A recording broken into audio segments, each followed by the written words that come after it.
I've been getting a little bit preachy in some of my other videos, and I wanted to have a conversation with you guys because somebody told me just keep to plumbing. Now, I'm not going to compare myself to Jesus, but imagine if somebody was just like, hey, just stick to carpentry, bro. You need a deck built. None of this magic and miracles crap. That would be funny.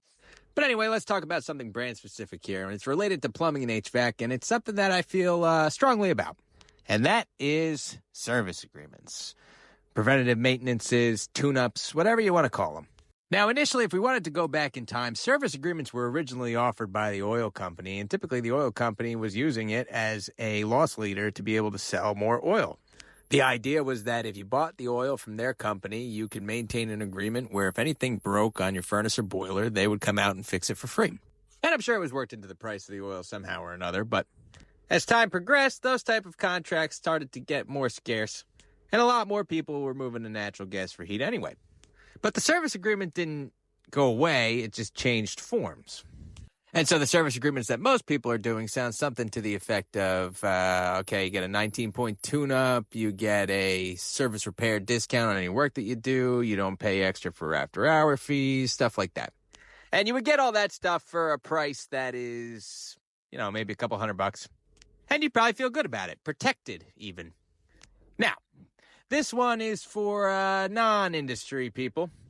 Let's get a real gauge from the audience since we got you here. How would you feel if you paid several $100s to somebody to get a preventative maintenance, and when somebody came to do the job, they did nothing, and their only intention was to try to upsell you on more stuff? And you paid for that. I mean, you don't even really have to answer because I already know the answer to the question. The answer is the same for any sane fucking human being on the planet.